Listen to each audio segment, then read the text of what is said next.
Hola, buenos días. Buenos días. Buenos días. ¿Cómo están? Bienvenidos a la clase de este día. Y me da mucho gusto saludarlos y primeramente Dios, saber que se encuentran bien de salud. Bueno, miren, yo quisiera su paciencia y quiero hacerlo más resumido y la mayor síntesis posible. Pero hoy voy a querer terminar la etapa del 0 al 325 para pasar en la semana Dios mediante a la época de los concilios, que es muy interesante. Ahora, como se están dando cuenta, les estoy dando un extracto de lo que es la historia del cristianismo para entender.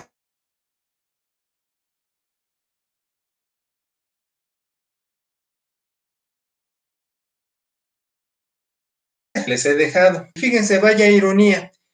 La clase de historia, precisamente, que preparé de 2 años para el Seminario Teológico Bautista Mexicano de Lomas Verdes, para los que iban a estudiar la licenciatura en Biblia, en teología, todo ese material se lo dejé a mi hijo Checo, que vive en Zamora. Dije, a mí ya no me va a servir, tenlo tú, ahí lo estudias, sin saber que hoy íbamos a estar trabajando algo de eso. Así que si quieren tener los detalles, pues es cosa de que se los pidan a Checo y que él se los haga llegar por manera digital, no lo sé. Pero bueno, estamos en esto de que les he dejado varias tareas.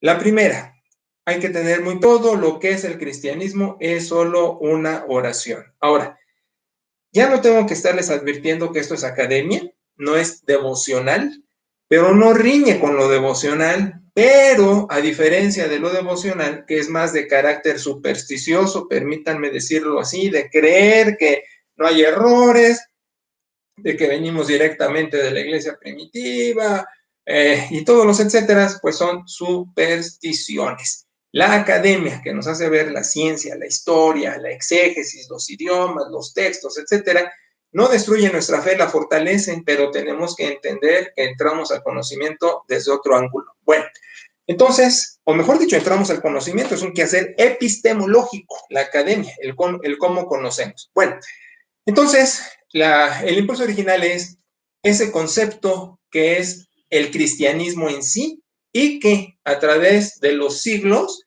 ese concepto se expande, se retrae, se echa a perder, se explica, se aplica, se defiende, se reitera, pasan muchas cosas. Por eso tenemos que entrar a un quehacer de desmitologización, que sin irnos con los filósofos existenciales que allí se quedan, es hacerse muchos líos y entrar luego a una desviación que va a llevar al neoliberalismo y al liberalismo teológico. Y nosotros decimos no. Usamos la filosofía existencial como catapulta, pero desarrollamos la teología y eso se llama neortodoxia. Y esa desmitologización es quitar la impureza de todo lo que ha venido acarreando el impulso original en el entendido de que cada época histórica es legítima. Estoy diciendo, los personajes históricos hicieron lo que tenían que hacer y palomita. Nosotros en ese momento hubiéramos hecho exactamente lo mismo. Así que lo que vamos a ver ahora va a ser también cuestiones de herejías, cuestiones de pensamientos extraños, formulaciones raras, pero nosotros las hubiéramos hecho igual, ¿sí? Muy bien, entonces, mi posición es la teología neortodoxa. Pegamos el salto con la filosofía existencial de que aquella dice que es sobre la crisis y nosotros los teólogos neortodoxos decimos que es sobre el Angst. Angst, término alemán que significa eso, un pisar fondo para brincar a Dios, pero no en el entendido de que a ver quién nos cacha, sino sabiendo que hay quien nos cache por evidencia histórica, aparte de la de fe, ¿sí? Y la otra cosa que vimos y que les mandé recién sobre biblicismo y bibliolatría, que es una cuestión tan típica y común en las iglesias bíblicas. Tengo que darles tanta información y no quiero hacerlos bolas, pero recuerden, evangélico en las ciencias sociales es sinónimo de denominaciones históricas. Y estas somos las que surgimos en el siglo XVII, nada más. Entonces, todas las que existen hoy día y que se llaman evangélicas es un error, no se deben llamar evangélicas. Podríamos ponerles bíblicas, pero también entre comillas, porque aunque usen la Biblia, le dan unas tergiversaciones espantosas con la hermenéutica, la interpretación con la exégesis, una revoltura espantosa. Pero ya iremos llegando hasta allá. Pero basta por ahora decir que al hablar de esta época del 0 al 325, que ya les dije que no es 0, es más que eso, pero en términos prácticos lo estoy manejando así, el 0 al 325, hay un sincretismo bárbaro. El sincretismo quiere decir una revoltura de ideas, una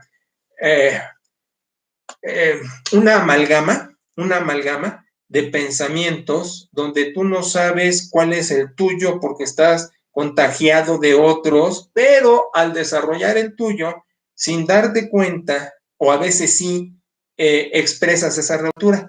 Por eso la última tarea, que era lee el prólogo de Juan, los primeros versículos del capítulo 1, y nota todas las figuras alegóricas, las metáforas, lo que no es literal. Yo diría, ese señor está pelón, eso es literal, pero si digo, ese señor es la verdad, caray, ¿qué estoy diciendo? Ya eso ya no es literal. O ese señor es luz, o solo que esté brillando con el coco, ¿no?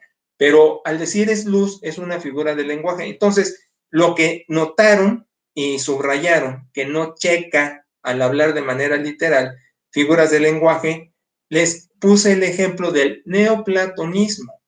Sócrates, maestro de Platón, lleva a al mundo de las ideas.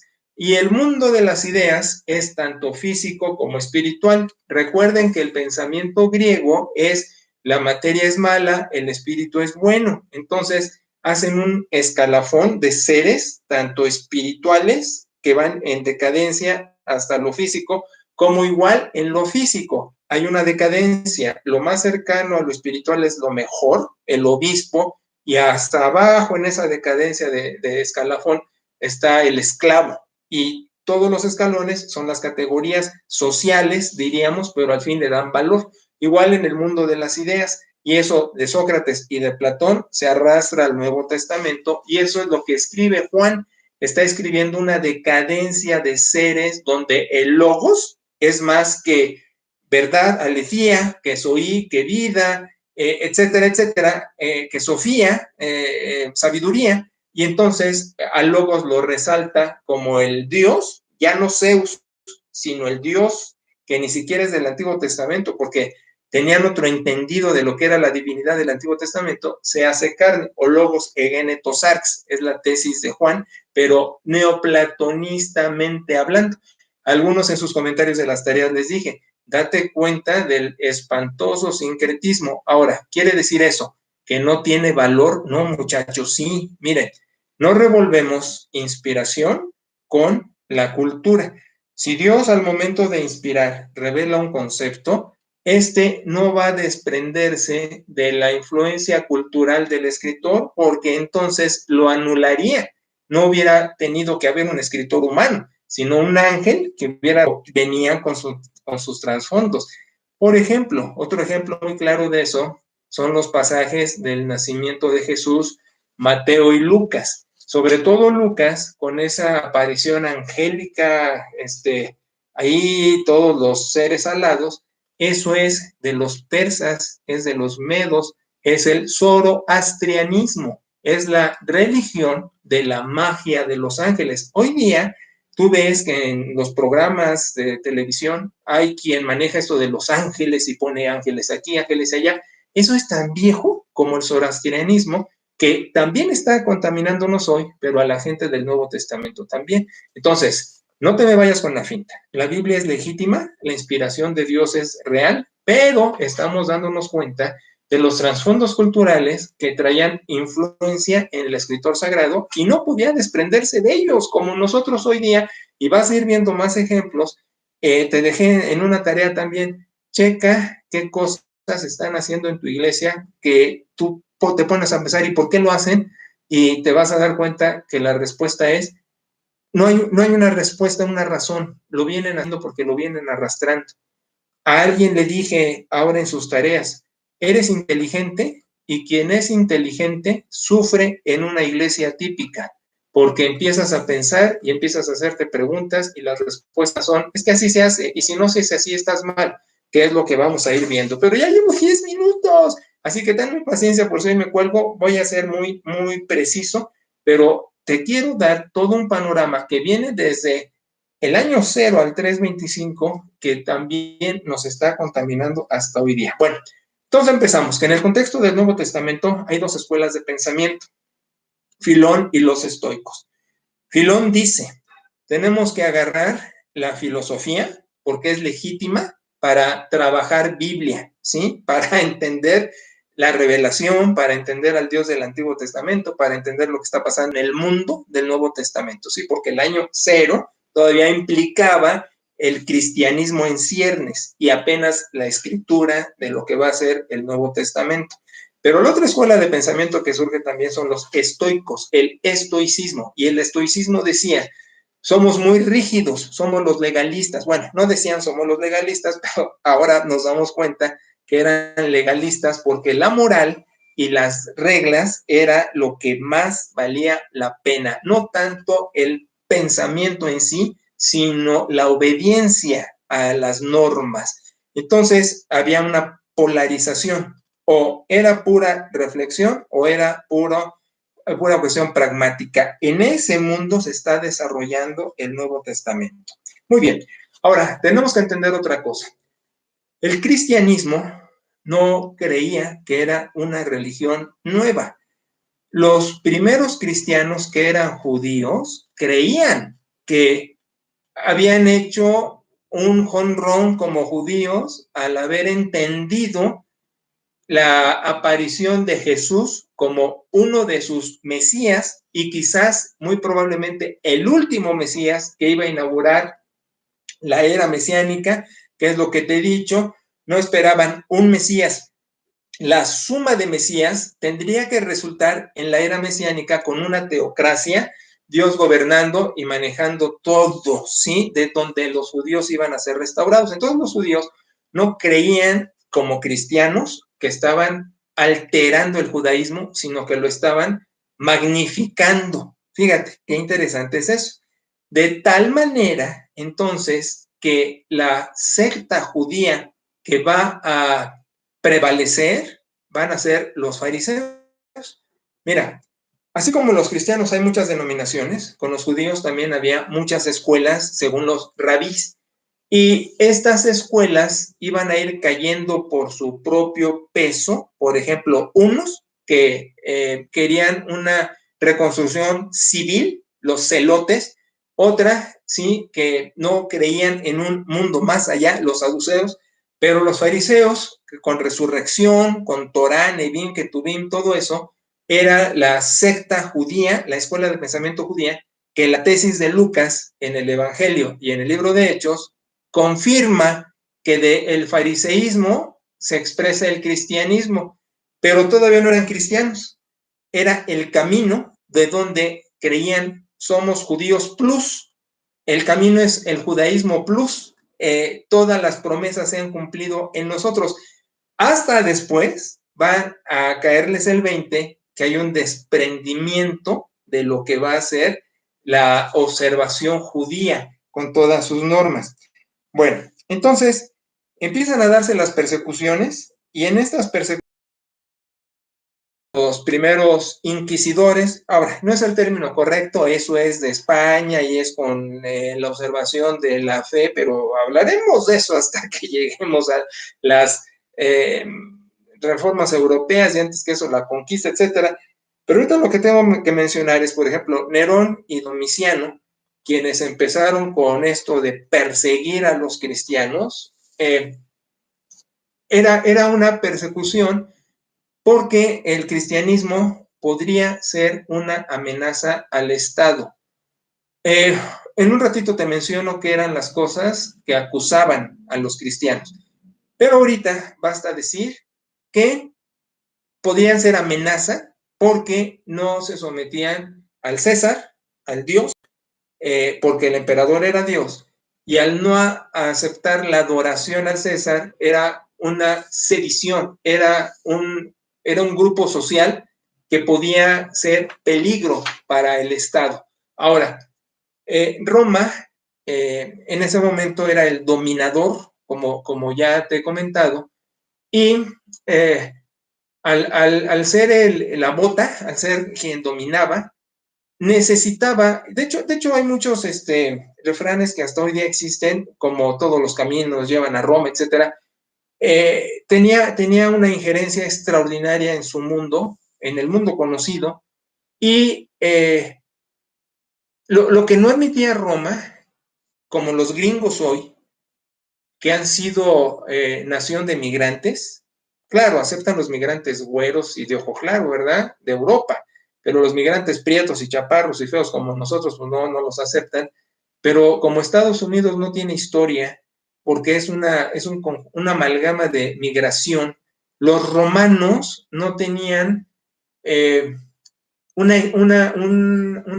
antecedente legítimo al 100 de ellos, porque todo había sido influencia de su conquista político-militar bárbara. De los bárbaros habían recibido la astronomía, el alfabeto, la matemática, la arquitectura. Entonces, cuando dice Roma, atentan contra el Estado, más bien atentaban contra los intereses del régimen político en turno, no tanto como nación. Sin embargo, era el argumento, están atentando contra el Estado. Muy bien, entonces no sabían exactamente qué hacer con los cristianos, porque decían, no nos están haciendo una revolución verdadera, pero entonces empezaron a decir, solo si son acusados, entonces sí vamos a tener una injerencia directa de castigo sobre ellos, con el pretexto de que atentan contra el Estado, ¿sí? Bueno, entonces empieza a ver lo que ya conoces en ese mundo de persecución y de sincretismo, lo que es la patrística y lo que son los apologetas. Aunque el otro día te dije que no es necesariamente que unos hayan destacado en un momento y en un lugar, sino que estaban revueltos de persecución, permeaba permanentemente y brincaba un padre apostólico, brincaba una apologeta, o a veces usaban la misma cachucha, uno como apologeta o como padre apostólico, según su discurso, ¿sí? Muy bien, entonces empezamos con ellos y uno de los relevantes es Ignacio de Antioquía. Este señor fue conocido como el portador de Dios, era su apodito, pero su apodo tenía que ver porque también significaba el que Dios portó, el portado de Dios. Y la leyenda urbana dice, de esto pues no tenemos fuente fidedigna más que así como te lo estoy contando, que fue el niño que Dios dijo, deja que el niño venga a mí porque de ellos es el reino, cuando Jesús lo acoge. Entonces dicen, Ignacio fue aquel niño, por eso es el portado, Dios lo portó, y ya después se autonombró el portador de Dios. Cuate hizo 7 cartas a Asia, estilo Juan en su Patmos, advirtiendo precisamente de prevalecer y de salir adelante. Nos vamos con Policarpo rápidamente. Policarpo, la cuestión más famosa de él fue que al estarlo en la persecución para matarlo, la frase que él dijo fue, tengo 86 años sirviendo a Jesucristo, ¿cómo voy a negarlo en este momento? Cuando le dicen, niégalo, reconoce al emperador como tu Dios, y esa fue su frase para morir. 86 años sirviendo a mi Señor, ¿cómo lo voy a dejar en este momento?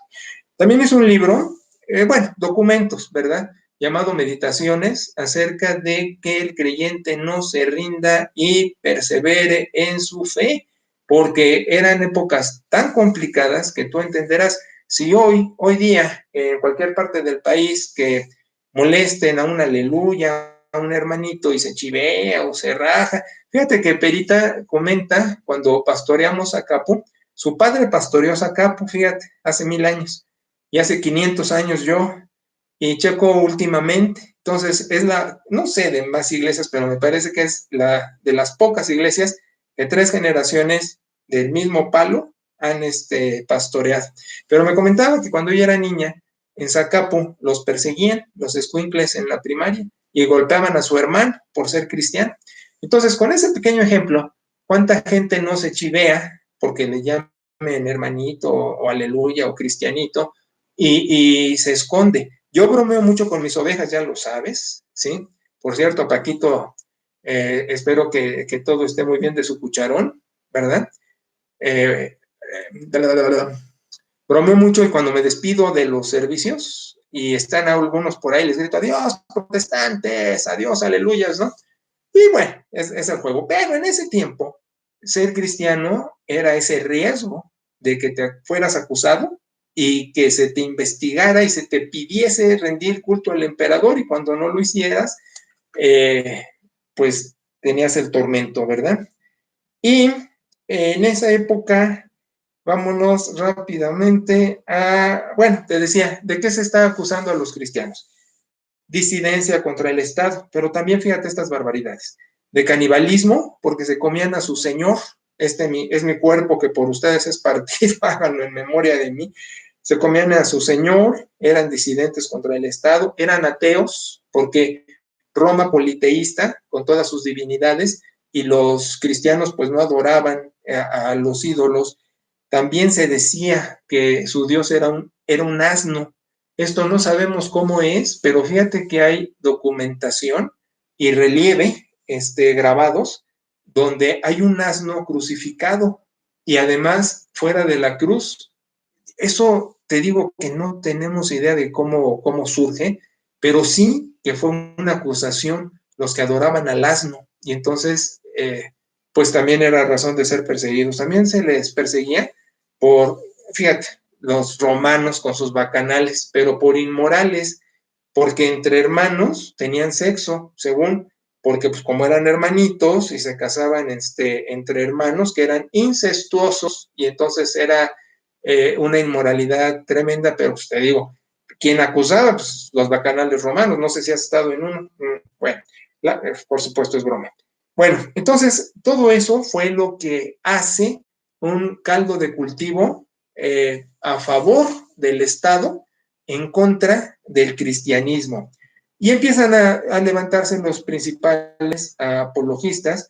Hay un documento, el discurso de Diagnotón, que este discurso lo que está manejando es toda la evidencia al revés. No nos comemos a nuestro Señor, participamos de comidas fraternas, no hacemos incesto, estamos relacionándonos entre los que formamos el grupo y así nos denominamos hermanos. En fin, un documento muy explicativo de las acusaciones, contra las acusaciones que estaba haciendo el Estado, ¿verdad?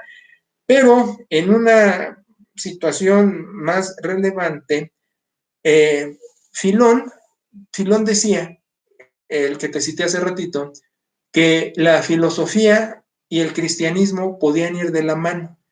Mira, de hecho es muy curioso esto. Platón decía que sí había un Dios, que no era el politeísmo como lo estaban manejando los romanos, ahora Platón antes que los Roma, como griego, pero también manejaba esto del Dios invisible, del Dios único, pero con su escalada de seres imperfectos en el mundo de las ideas. Pero él manejó un concepto que confundió al cristianismo con su sincretismo, la inmortalidad del alma. Ahora, fíjate, son cosas distintas, inmortalidad del alma y resurrección de los muertos. Vas a notar la influencia de esto hasta hoy día, con sincretismo y sin desmitologizar. En un servicio fúnebre decimos, ya se murió y ya está en este momento con el Señor. Eso no es real desde este lado. Desde este lado se necesita la parucía, que es la manifestación última visible de nuestro Señor. Unos le dicen segunda venida, eso no viene en el Nuevo Testamento. Yo por eso le llamo, por el nombre griego, parucía. La instalación eléctrica siempre está, en este momento está apagada, pero cuando yo encienda la luz, ¡pum!, se ilumina. Es lo mismo entre Dios, Padre, Jesús, el Paráclito, el Espíritu Santo. Paráclito, el llamado al lado, el convocado, el invitado. Yo prefiero traducir en vez de consolador, el compañero. De tal manera que Jesús está presente, mas no visiblemente. Entonces, la parusía lo que va a hacer es, como prender el foco, se va a hacer visible Jesús. Y al hacerse visible Jesús, lo que va a suceder es la resurrección de muertos y la transformación de la persona en ese momento. Ahora, de corrupción a incorrupción, de mortalidad a inmortalidad. Pero para que eso se dé, se requiere lo otro. Entonces, allí va a haber esa resurrección. La inmortalidad del alma platónica no necesita resurrección. El creyente, el cristianismo, en su escatología, en su doctrina de las últimas cosas, necesita resurrección. Entonces, no está yo digo gas, pero luego dicen gas es otra cosa, ¿no? Un fantasmita flotando que luego se tenga que meter al cuerpo. Por eso llama el Nuevo Testamento dormir al creyente. Está dormido como un perfecto sueño, sin pesadillas, tranquilo, para ser despertado en la parusía.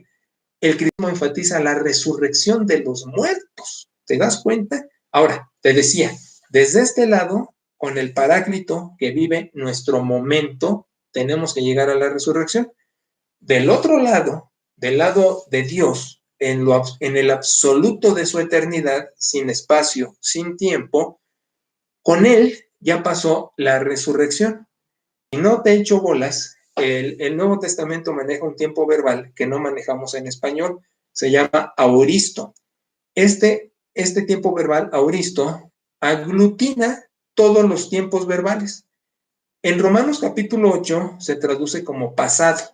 A los que justificó, a estos llamó, a estos glorificó.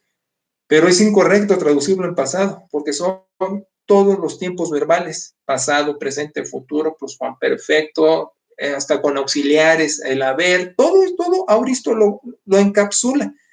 Entonces, lo que te estoy contando es que en Romanos 8 dice, del lado de Dios ya está hecha la resurrección y ya estamos con Él con nuestra arpita. Pero del lado del Paráclito, del Espíritu Santo viviendo ¿qué es? El 18 de abril del 2020, todavía se necesita la resurrección. Es que estamos hablando de lo atemporal con lo temporal, estamos hablando de lo eterno con lo caduco. Estamos hablando de la dimensión sin espacio ni tiempo con la que sí lo tiene. Entonces, por eso son las confusiones, pero es del neoplatonismo decir el alma es inmortal. ¿Te digas lo que es vivir sin desmitologización? El cristianismo lo que va a enfatizar es la resurrección de muertos. Entonces, los principales apologistas van a luchar en un momento, aun cuando traen sincretismo, podrían decir, el alma es inmortal, pero requiere resurrección, que eso también se dice hoy día. Entonces ya se fue tu alma, pero va a tener que regresar y se va a volver a meter en la pijama de piel. Qué extraño todo esto del sincretismo, ¿verdad? Bueno, en ese momento, en ese tiempo, viene también la gnosis, la gnosis que va a dar la escuela del gnosticismo, un sistema de pensamiento, al fin griego, le daba mucho énfasis a la razón, a lo intelectual. Ahora, aquí hay apologistas que van a decir que es legítimo una gnosis, yo diría, el gnosticismo es bueno si lo sabemos manejar. Y si te das cuenta, en mi pastorado, como algunos de ustedes me han comentado que esto no lo tienen en sus iglesias y que su pastor es un buen hombre y lo aman y qué bueno y tiene que ser amado porque sirve a Dios de corazón, pero les falta lo que es el lado académico. Y el lado académico va más allá de un instituto, de un seminario, como los conocemos, sino estoy hablando de facultades de reconocimiento internacional y sobre todo de posgrado, porque el nivel que se recibe en México es un nivel realmente muy limitado y es una escuela que esto requiere tener mayor profundización como la que te estás dando cuenta. Entonces lo que estamos diciendo es que el intelecto vale, pero hay que saberlo usar. porque es como una pistola. Si no la sabes usar, hasta a ti te mata, ¿no? Entonces, había apologistas que decían, el gnosticismo es bueno y hay que saberlo emplear, pero si tú ves al gnosticismo por lo que es una manera liberal de ver al mundo. Pero aquí llegaban a un problema el gnosticismo. Por un lado decían, si la materia es mala y el espíritu es bueno, entonces vamos a convertirnos en ascetas. ¿Qué es una asceta? Uno que se desprende de la sociedad para no contaminarse por la misma sociedad, cultivando el espíritu. Pero por el otro lado, y esto es lo paradójico, estaba el polo opuesto. No, no voy a hacer asceta, le voy a dar vuelo a la hilacha, porque si la materia no vale. Y entonces descubres en el sincretismo los manejos de Pablo, sobre todo con Corintio, ¿no? No voy a vivir como quiero, no, todo me es lícito, mas no todo conviene.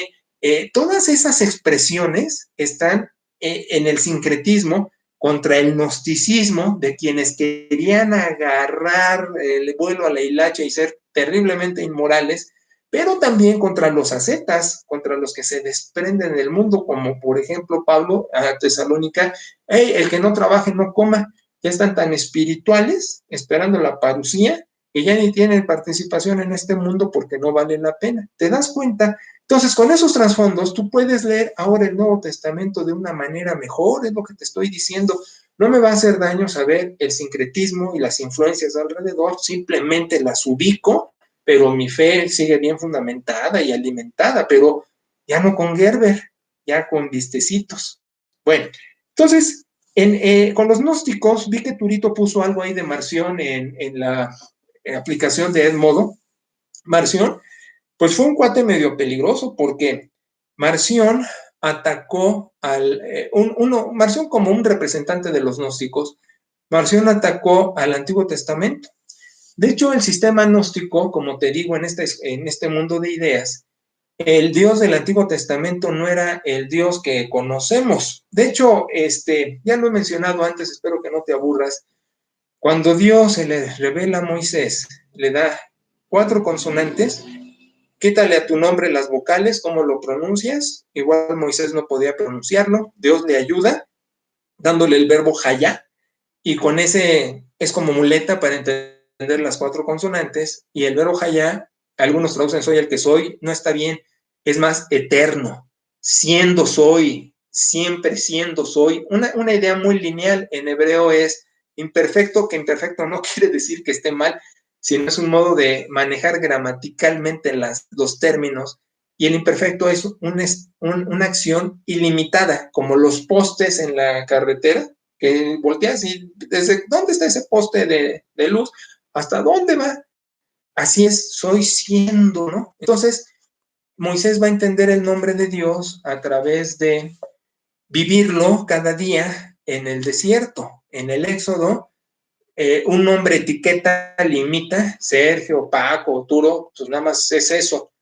El nombre de Dios no tiene límite. Entonces, Moisés cada día va descubriendo quién es Dios y le va etiquetando. Por eso a mí me rechoca que le pongan Jehová o que le pongan Yahvé, porque eso no es lo que Dios dijo en el Antiguo Testamento, que eso han puesto los editorialistas y todo, y más me choca que aquí lo repitamos, ay, Jehová, ¿no? Como testigos de Jehová. Los judíos tienen la tradición de decir Señor, mi Señor, Adonai, o dicen Hashem, el nombre, Hashem, o Shaddai, el fuerte. Bueno, tienen un montón de epítetos para referirse al Señor, pero es como lo voy conociendo hoy día, porque ese es el chiste con Dios, que tú lo vayas descubriendo cada día y así lo vayas nombrando. Hay gentes que tienen un Dios de hace 20, 30 años, el Dios es actual, es vigente, tu Dios. Bueno, y yo conservo esa tradición. Yo cuando aparece Jehová o Yahvé, digo, mi Señor, el eterno, Señor soberano, es más lo que es mi Dios conmigo que una palabrita inventada por las ediciones. Bueno, entonces Marción lo que hace es decir, el Antiguo Testamento no sirve. Y el Dios del Antiguo Testamento, Demiurge, como era conocido en el neoplatonismo gnóstico, es un Dios balín y es imperfecto. Entonces, al tener ese ataque hacia lo que eran las Sagradas Escrituras, pues imagínate decir que no sirve, Entonces, la iglesia con los apologetas y con los padres apostólicos tiene que contestar. Y su respuesta es el canon. El canon. El canon, la palabra quiere decir estrictamente caña. Pero esa caña, como los gringos pie o codo, aquello caña era una manera de medir, una regla. Entonces, el canon se va a llevar mucho tiempo, ¿eh? De hecho, hasta los concilios y hasta, fíjate, te vas a sacudir hasta 1500, pero cuando lleguemos a 1500 queda ya formalizado, ¿sí? Los 27 libros del Nuevo Testamento. Con el Antiguo Testamento era un poco más fácil, aunque ya te expliqué que en la Septuaginta colaron y no tenemos idea quién, cómo, cuándo, por qué metieron los apócrifos, que apócrifo quiere decir oculto, no quiere decir mentiroso o error, quiere decir escondido, ¿verdad? Pero los meten ahí. Entonces, los apologetas dicen, tenemos que decir cuáles son los libros bíblicos legítimos, porque este sonso de Marción está diciendo que no.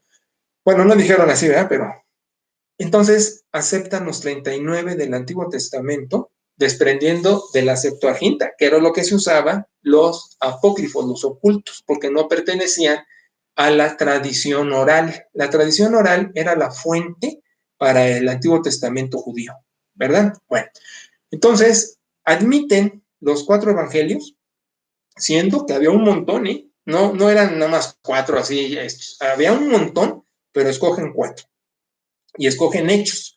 De hecho, Hechos, Lucas, un solo tomo. Entonces, 3 evangelios y Lucas Hechos, punto. Y las cartitas de Pablo, algunas de que rolaban en el mundo conocido, en lo más cercano y práctico, las tomaban medio en cuenta. Pero eso fue su canon. Fíjate, todavía faltó Pedro, Juan, Filemón, Hebreos. No, pues esas tardaron un montón, pero en ese momento dijeron, esta es la Biblia. Bueno, Biblia, tú sabes, biblión, griego, biblioteca, estos son los libros inspirados. De hecho, y déjame anticiparme mucho, la manera de medir el canon, la regla para los libros eran 3 criterios, pero esto ya te digo, fueron los concilios y fue mucho más allá. Por ejemplo, para meter Hebreos, para meter Pedro, para meter Juan. Lo estoy yendo rápido, pero espero que no te haga bolas y que me puedas entender todo. Los 3 criterios para el canon bíblico. Autor, ¿quién lo escribe? Y aquí batallaron, por ejemplo, con Hebreos y otros, ¿sí? Luego, su uso. ¿Cuánto lo estamos usando en las iglesias? Fíjate, si no lo usaban, afuera. Si sí era usado, se quedaba. Y tercero, que no contradijera al resto. ¿Te fijas? Entonces, cuando nosotros hiper espiritualmente, caminando 1 metro arriba del piso, decimos, no, Dios nos envió 66 libros y todo, pues yo digo que sí, pero no camino medio metro arriba del piso, sino los tengo bien plantados en el piso. Sí, Dios quiso que tuviéramos 66. ¿Y cómo? A través de quien lo escribe, cuánto lo usaron y que no fuera contradictor. Es, como diría Thomas Kuhn, es otro paradigma, no el supersticioso de que me llegó la Biblia del cielo, sino que trabajaron los hombres pidiéndole a Dios dirección y tenemos hoy día nuestra Biblia. Te digo, el resultado es el mismo, pero por caminos distintos. Pero al final académico sirve, porque si yo le digo a un supersticioso que he tenido un montón, y aquí en Morelia conocí uno que, ay, cómo me dio guerra con eso de que creía que Dios le había mandado una reina valera por estafeta, diciéndole, mira, esto es lo que yo quiero, viejo. Y no entendió el trabajo de texto, las ediciones, manuscritos más viejos, familias de manuscritos, errores de edición, que al final pues hace que la Biblia sirva porque me conecta con Dios a través de Jesucristo, pero no por el camino que él dice, ¿no? Que llegó del cielo, la Reina Valera.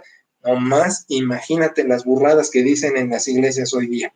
Bueno, entonces, el hecho fue que después del canon, el primitivo canon, vino el credo. ¿Qué es el credo? Muchos venimos de contexto católico. Te acordarás de creo en Dios, Padre Todopoderoso, Creador del cielo y de la tierra, creo en Jesucristo, su único Hijo, nuestro Señor, que fue ante Pilato, muerto, resucitado, Esa fue también la respuesta, pero cada frase tenía que ver con un argumento contra los gnósticos. ¿Te fijas? Por ejemplo, el gnosticismo, a través del docetismo, que era también una derivación de las herejías que se manejaban, afirmaba que Jesús no había venido en carne, entonces el credo contesta que sí. Afirmaba que no era hijo de Dios y el credo afirma que sí, engendrado, no creado, ¿no? Que no era real y el credo dice, estuvo enfrente de Poncio Pilato, hasta le da historicidad, te estoy dando una fecha. Entonces, después se convierte en rezo y te voy a explicar en la época de concilios cómo es que eso llega a pasar, pero por lo pronto los apologetas hacen el credo y ahí se queda. Ahora, tuvo valor toda la vida. Cuando se tergiversa, cuando no se desmitologiza, se queda no solo como época histórica, sino se trasciende hasta hoy día como rezo, una, o como dogma, el otro. Y las iglesias de carácter reformado, bautistas y otros, muchas cosas de los concilios las hemos arrastrado como dogmas sin haberlas desmitologizado. Mi tesis como historiador es esta. Todo en su momento tuvo valor y fue totalmente legítimo y hubiéramos hecho lo mismo. Sí, señor. El punto es su utilidad. Hoy día yo tengo que replantearme o lo actualizo o lo desecho o lo adapto o simplemente lo comprendo y puedo manejar otro que hacer. Por ejemplo, los artículos de fe de las iglesias bautistas de México es un credo que se quedó, ahora sí que como la música de la estación 620 de México, la música que llegó para quedarse, ¿no? Se quedó y ya no hay reflexión sobre nuestros principios bautistas para hacer nuevos artículos de fe, no nuevos en el sentido de otro fondo, otro contenido, pero sí actualizarlos porque están muy obsoletos. Pero bueno, son ejemplos nomás de lo que te estoy diciendo del sincretismo y de lo que venimos arrastrando. Otra respuesta de la iglesia fue la sucesión apostólica. Mira, como brincaban aquí y allá iglesias y personajes y líderes, tuvieron que amarrar y decir, no, espérense, aquí hay una revoltura y dentro de esta revoltura y de este sincretismo, cada quien trae su rollo, aunque les damos cristianismo, pero al darles cristianismo lo mezclan sincréticamente con sus ideas, con sus deidades, con sus filosofías. Tenemos que rescatar al liderazgo. ¿Cómo lo rescatamos? Con sucesión. Entonces, ¿cuál es la sucesión? Vamos a ordenar, que no era tanto como hoy se hace, pero por ahí, vamos a ordenar al obispo, presbítero, anciano son sinónimos, pastor, todos son sinónimos. Vamos a ordenarlo por pastores también ordenados. Ahora, hoy día yo tengo una fórmula para manejar eso. Pero lo que digo es, desde ese tiempo hasta arrastrarse hoy día por una sucesión apostólica, solo un pastor ordenado por pastores ordenados, ¿vale? Yo digo, hoy día esa fórmula no es correcta. En ese tiempo histórico sí, pero el problema es que creo lo que conocemos en historia como landmarquismo. Y landmarquismo es una idea ficticia de una legitimidad por sucesión, igual con la cuestión de iglesias. Ahí, mira, donde yo fui oveja, se decía, abran sus Biblias en la primera iglesia bautista de Éfeso. Y ahí vamos todos los babosos a abrir, ay, sí, los bautistas venimos de las iglesias del Nuevo Testamento. No es cierto. El landmarquismo marcó una sucesión ficticia, porque un simple estudio de la historia universal y del cristianismo en esa historia universal vemos demasiados accidentes, como ahorita te estoy mostrando nomás algunos, pero vamos a ver más, donde están mezcladas herejías, donde están mezcladas guerras, donde están mezcladas inmoralidades, y decimos, no podemos venir en una línea directa, eso es un error. Lo que hacemos, y es mi recomendación como teólogo neortodoxo y uno que desmitologiza la historia, es hacer dos saltos. Brinco hasta el primer siglo para rescatar el impulso original y brinco hasta el siglo XVII, concretamente 1644, cuando queda establecida de una manera legítima la denominación bautista, y con esos dos saltos rescato el contenido de mi fe y el contenido de mi denominación, y ahora sí hago teología y contextualizo. Pero otra cosa es la inercia, la burrencia, que se vienen arrastrando cosas por arrastrar sin mayor sentido. Un ejemplo nomás. En una convención regional, uno de los pastores famosos, pero ignorantes, dijo, tenemos que tomar la Santa Cena con la galleta sin levadura, porque así se hizo en la Biblia, que brinco. Era así porque era la Pascua y no celebro la Pascua. Y dos, no podemos uniformar a las iglesias bautistas porque matan nuestros principios, la autonomía de la iglesia local y la libertad de conciencia. Ahí te cito dos, pero te puedo citar más. Entonces, la cuestión es delicada porque sin academia, insisto, estamos repitiendo un montón de errores. Bueno, entonces en ese momento era legítima la sucesión apostólica, porque imagínate, se metía cada quien con su rollo y era un verdadero problema. Ahora, vamos a entrar a esto, mira. ¿No te he cansado? Bueno, es que ya son 45 minutos y dije que quería terminar. Bueno, vamos a hacer una cosa. Voy a terminar. Bueno, entonces empieza a darse, voy a mencionarte algunos a grosso modo. Ahí si quieres los googleas, ¿sí? Quizás es más fácil.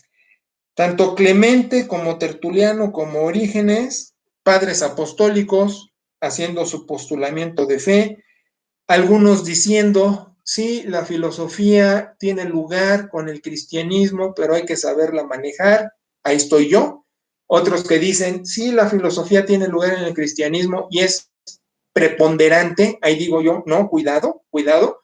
Y otros que dicen, vamos a tener cuidado con la revoltura del sincretismo y vamos a tratar de rescatar la pureza del cristianismo, pero cosa muy difícil de los creyentes en esta época y la adaptación de muchas cosas, por ejemplo, también el bautizo.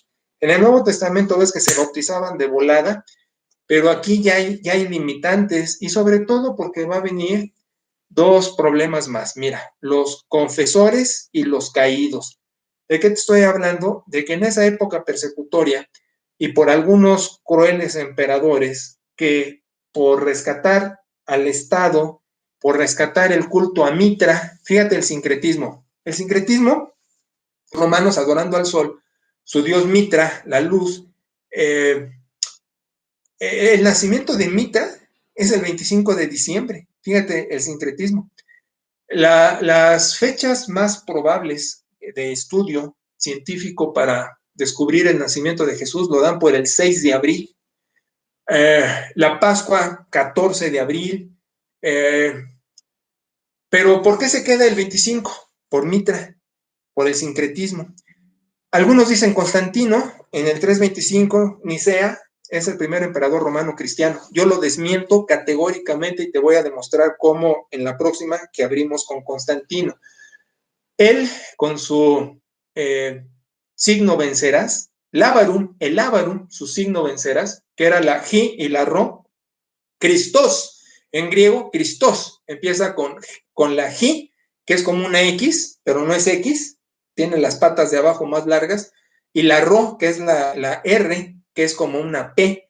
Entonces, la X y la R como sobrepuestas, tú, Nelly, que te encanta hacer diseño y logos, el Lábarum de Constantino era el signo con el que iba a vencer, pero político-militar. Constantino no se convierte al cristianismo jamás.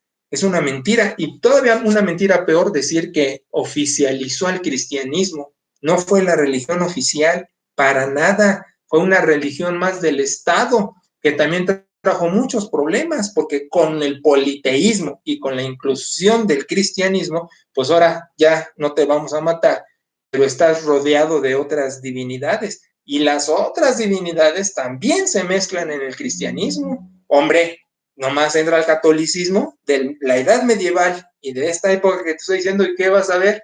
No, hombre, es una cosa espantosa de sincretismo.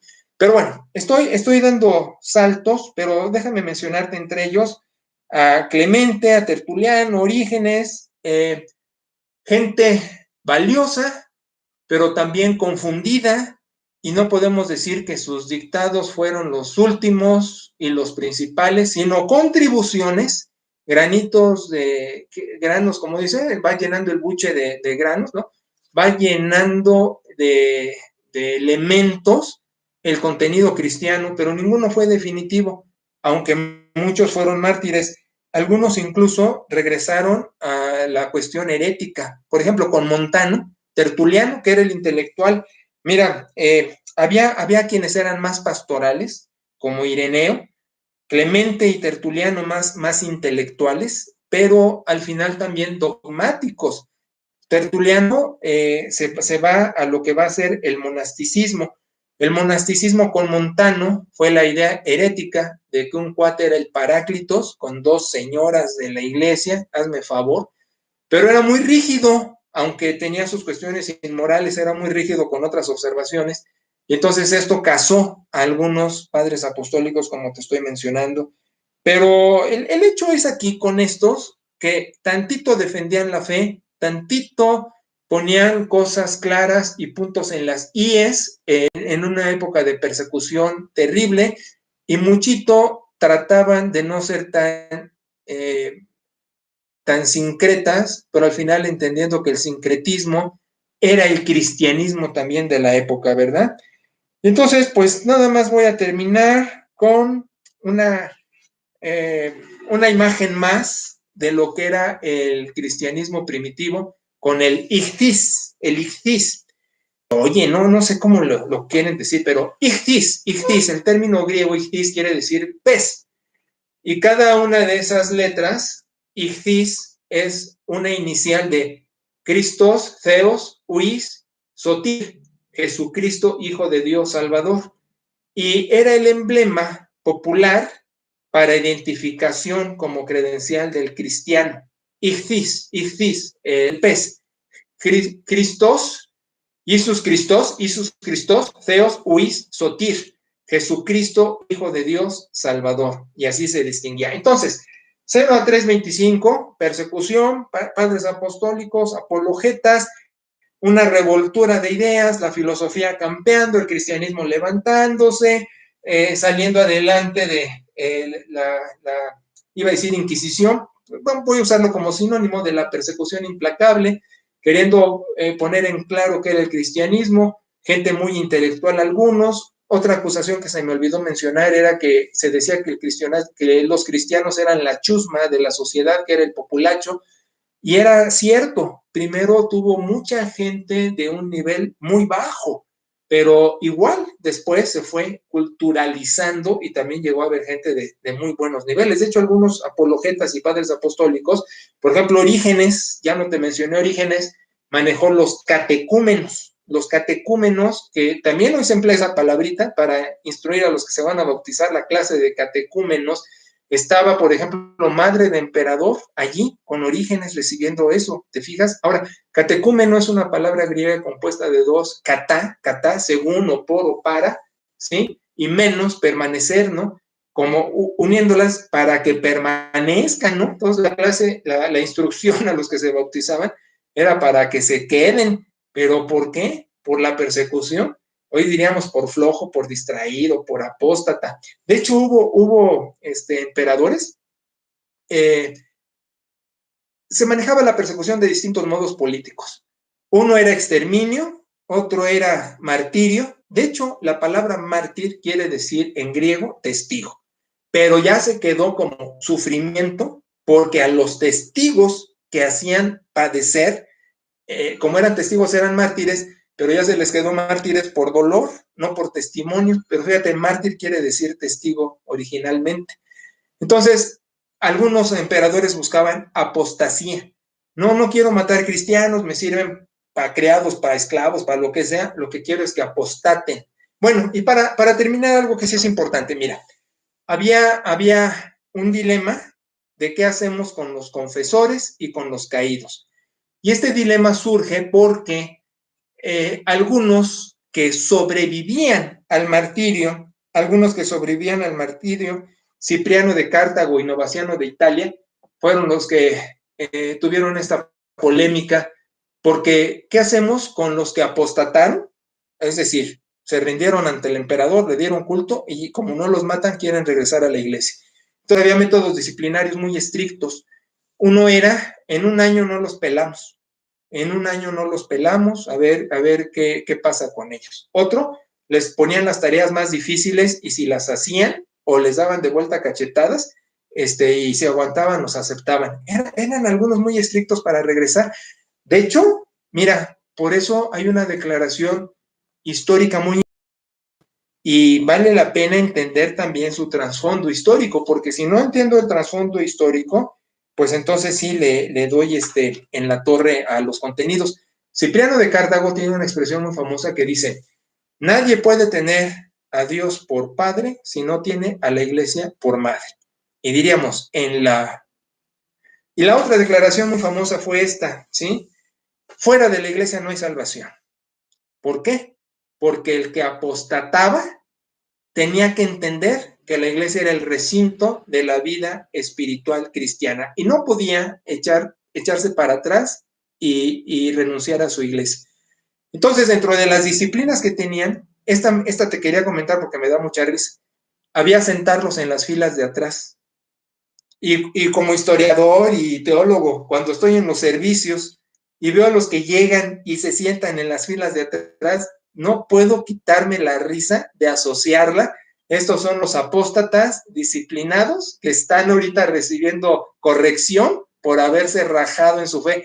Claro, no sucede hoy día, no es que esté pasando en la vida de iglesia, pero en la historia era el que se sienta atrás, es el apestado que apenas estamos recibiendo. De paso, la anécdota, para que ahora ya que la conoces, espero que cuando llegues a los servicios, ahora que regresemos, no te sientes hasta atrás, porque en la historia y en la teología, el que se sentaba hasta atrás era el señalado, el marica. Bueno, vamos a dejarlo aquí, pero no te quedas sin tarea. Tarea. Dime qué entendiste de esta exposición, con tus palabras. Lo mejor que puedas hacer, no veas en Google, no veas otros libros. De esta exposición, dime qué aprendiste. ¿Va? Bueno, que Dios los bendiga. Un placer saludarlos, Nelly, Turito. Muchas gracias por estar atrás de cámara y muchas bendiciones para todos.